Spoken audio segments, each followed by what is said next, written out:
The week before Thanksgiving had been particularly brutal at the office. Not because of work pressure.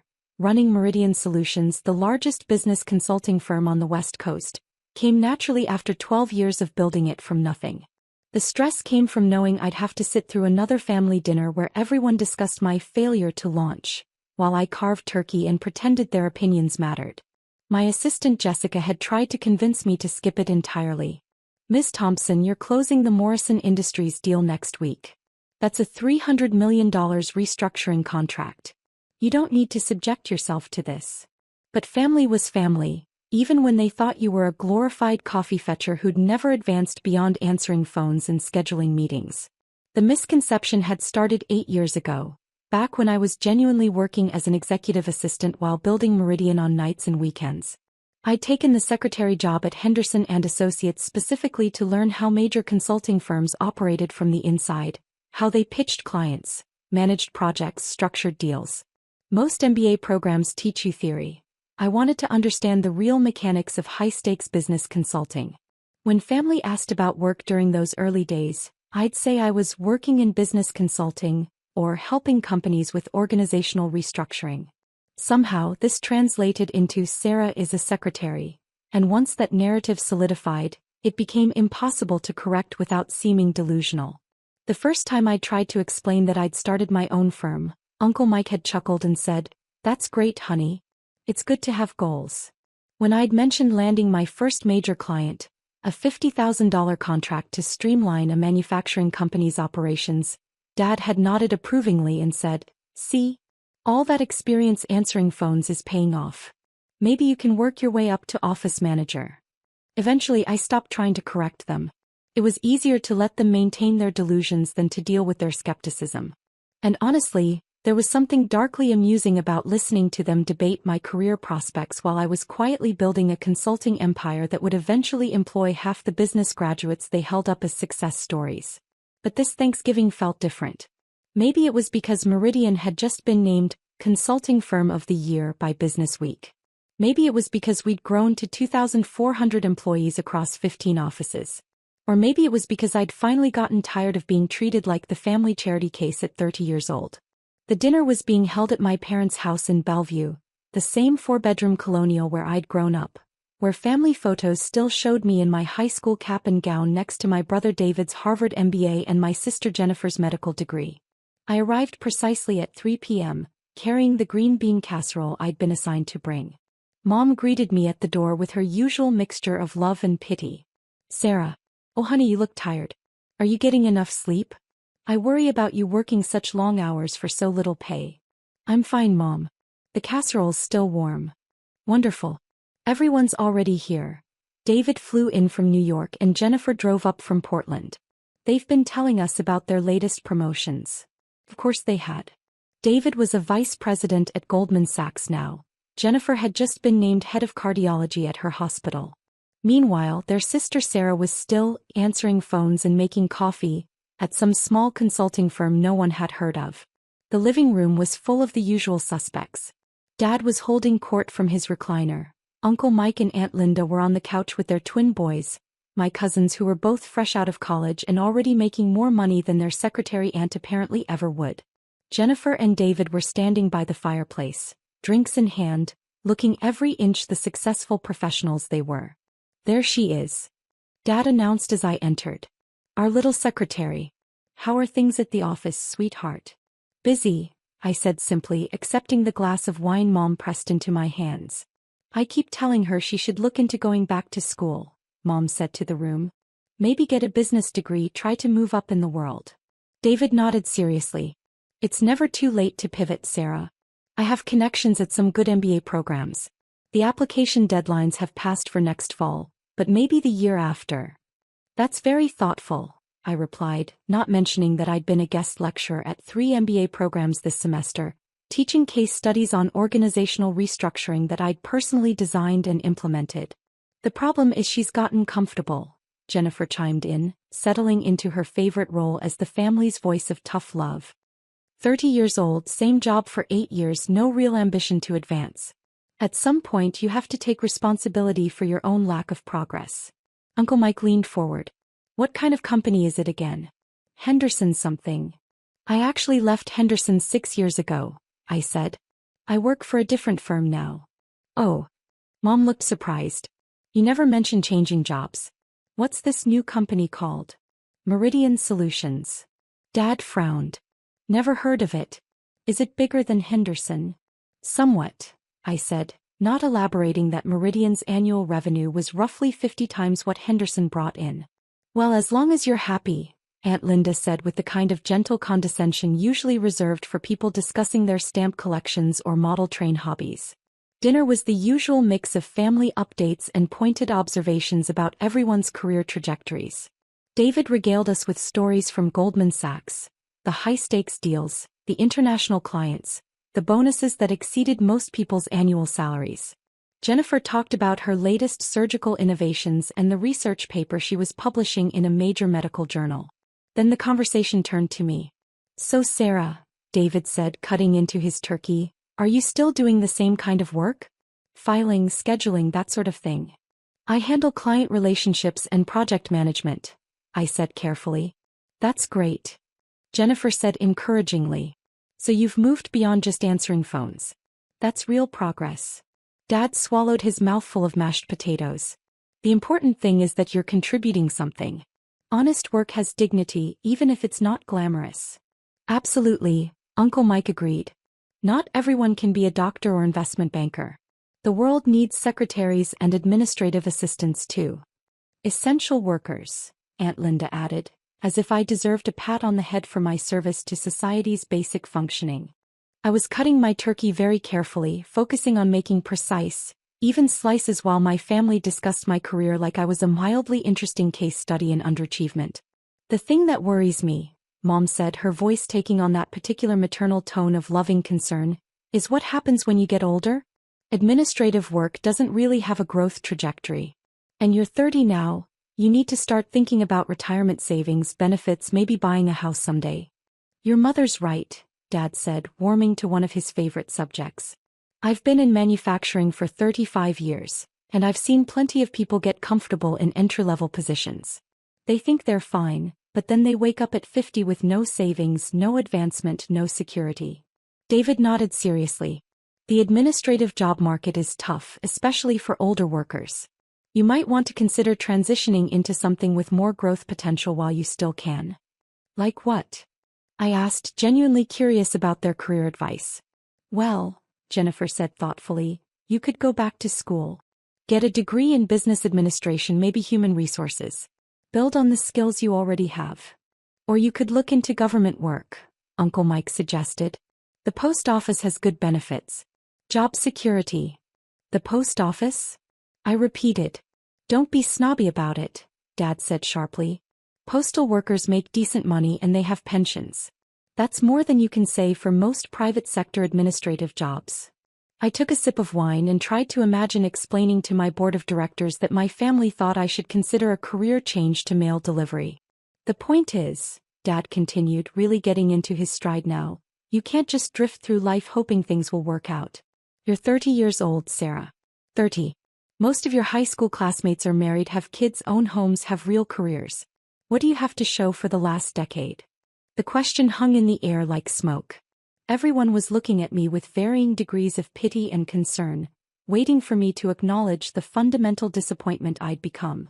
You know what your problem is? Dad said, his voice getting louder as he worked himself up. You have no drive. No ambition. You're content to just exist. To take the easy path, collect your little paycheck, go home to your apartment and watch Netflix. Dad, David said quietly, maybe ease up a little. No, she needs to hear this, Dad insisted. We've all been tiptoeing around it for years, but somebody has to tell her the truth. You'll never amount to anything, Sarah. Not with this attitude. 30 years old and still a secretary, still living paycheck to paycheck, still making excuses for why you haven't advanced in 8 years. The room went completely silent. Even the cousins had stopped scrolling through their phones to stare at this brutal family intervention. Success requires sacrifice, Dad continued relentlessly. It requires taking risks, working harder than the next person, refusing to settle for less than excellence. Look at your brother, Harvard MBA, now he's managing billion-dollar portfolios. Look at your sister medical school residency, now she's saving lives every day. They didn't just coast through life accepting whatever scraps they were offered. I set down my fork and looked around the table at my family.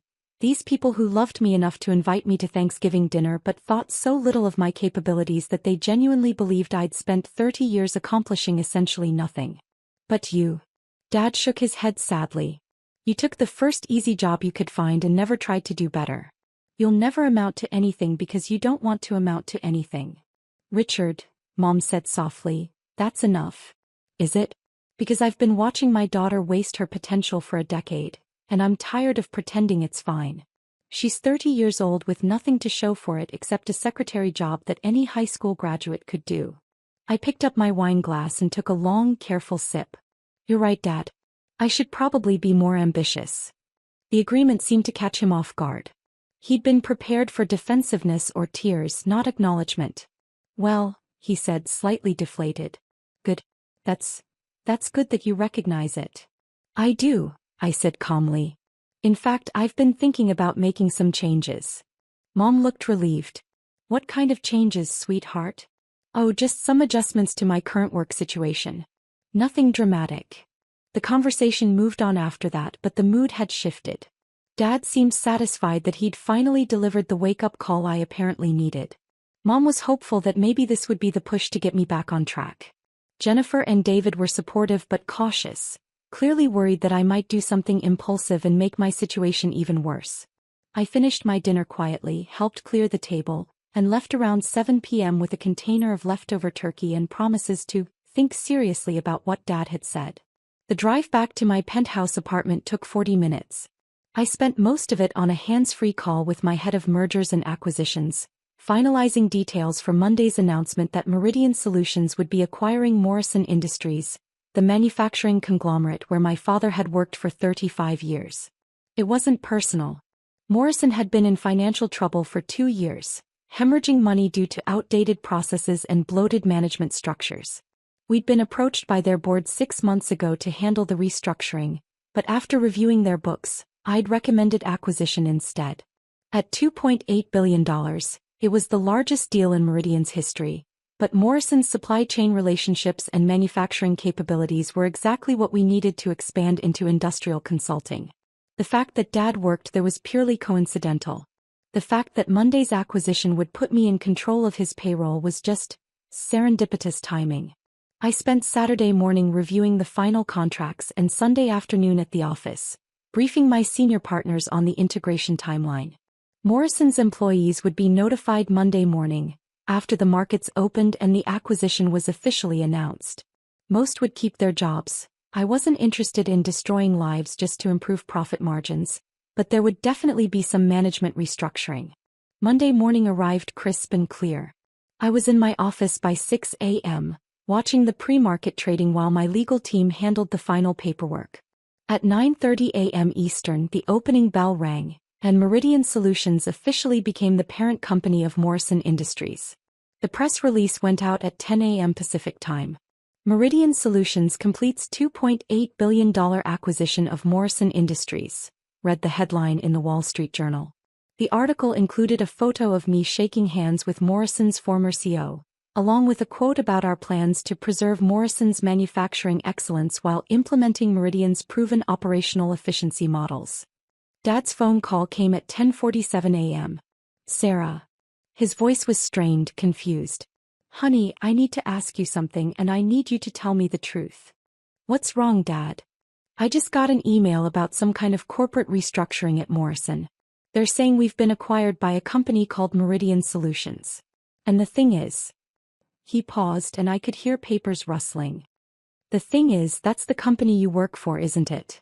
I was sitting at my desk on the 42nd floor of the Columbia Center, looking out at Elliott Bay while my father tried to process what he was seeing on his computer screen. Yes, I said simply. But that doesn't make sense. You're a secretary there.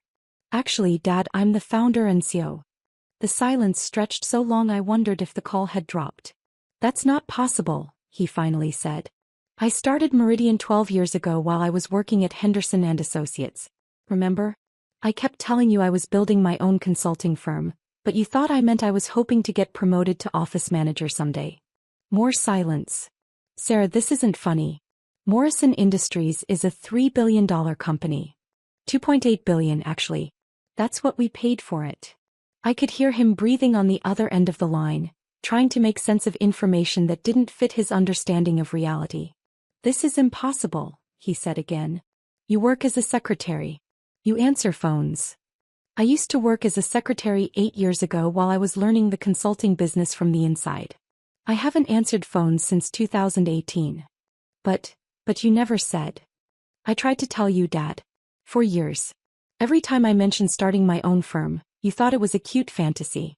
Every time I talked about landing new clients, you assumed I meant my boss was giving me more filing to do.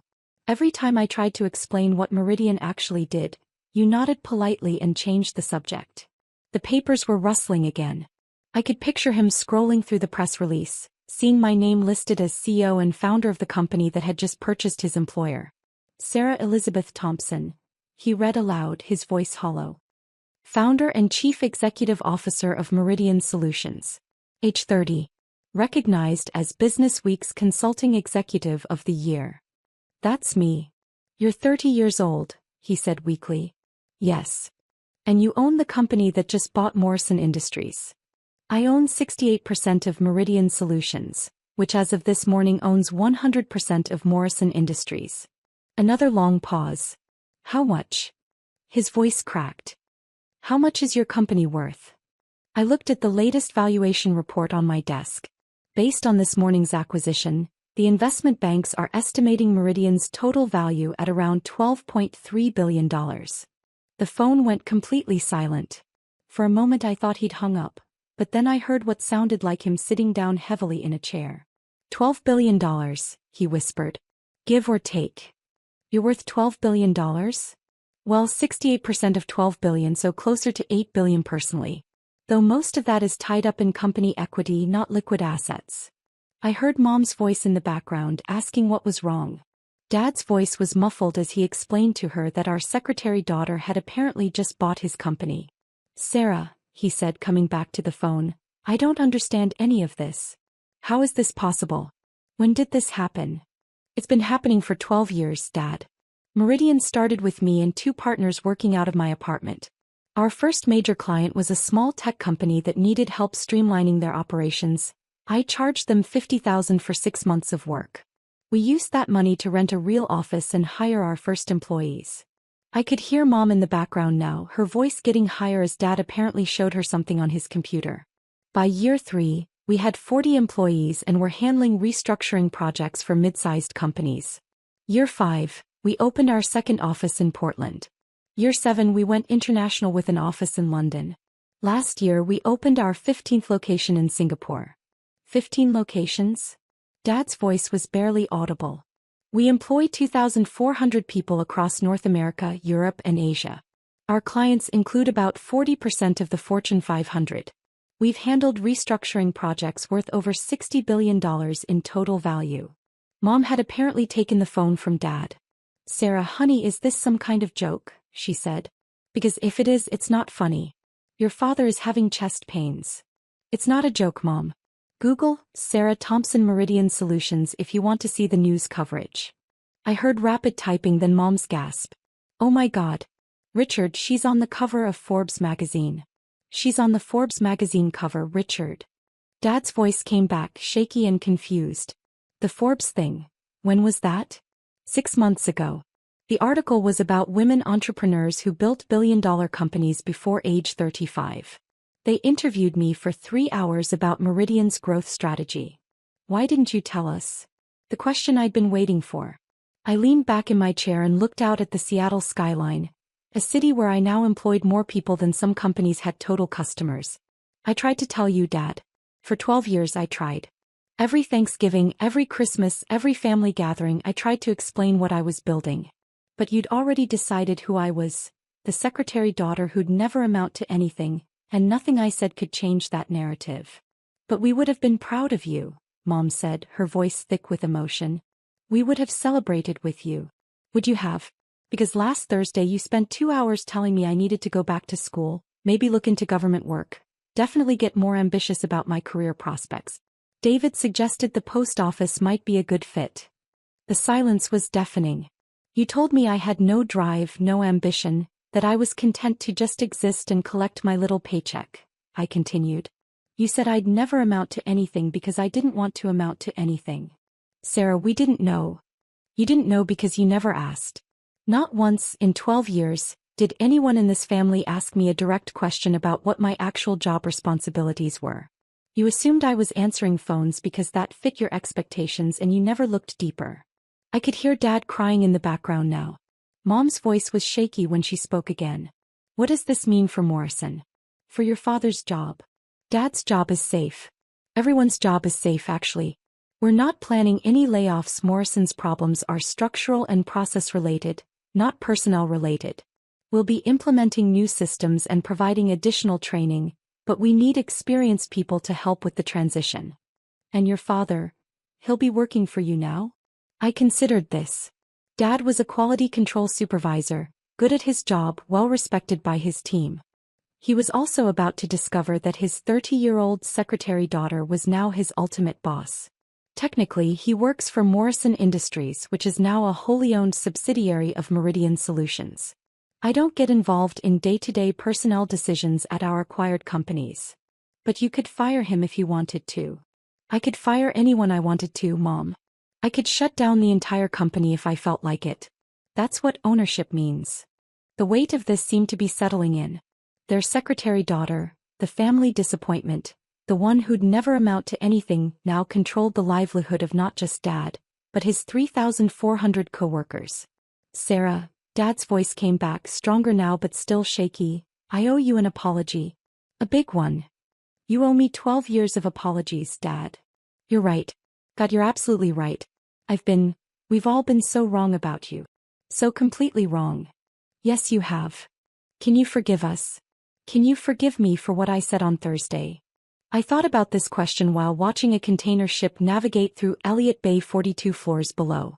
In a few hours, I'd be in a board meeting discussing our expansion into South American markets. Tomorrow, I was flying to London to personally oversee the opening of our newest European office. Next week, I'd be testifying before a Senate committee about international trade policies that could affect our clients' global operations. But right now, I was just a daughter whose family had finally realized they'd been wrong about her for over a decade. I forgive you, Dad. But things are going to be different now. Different how? Well, for starters, no more career advice. I think I've got that area pretty well handled. I heard him laugh, a shaky, emotional sound that might have been part sob. And no more assumptions about what I do for work. If you want to know something about my life, ask me directly. Don't fill in the blanks with whatever fits your expectations. Hey, yes. Absolutely. And Dad? When we're together as a family, I'm still just Sarah. I'm still your daughter. The business stuff stays separate unless you specifically want to know about it. I do want to know about it, he said quickly. All of it. Everything we missed. I smiled, looking at the framed photo on my desk, a picture of me at 8 years old, wearing a business suit for career day at school, holding a sign that said Future C. Well, I said, we've got plenty of time to catch up. Starting with this weekend's family dinner. Jennifer and David are going to be very surprised to learn what their secretary sister has been up to. Sarah, Mom said softly, we love you. We've always loved you. We didn't understand. I know, Mom. And I love you too.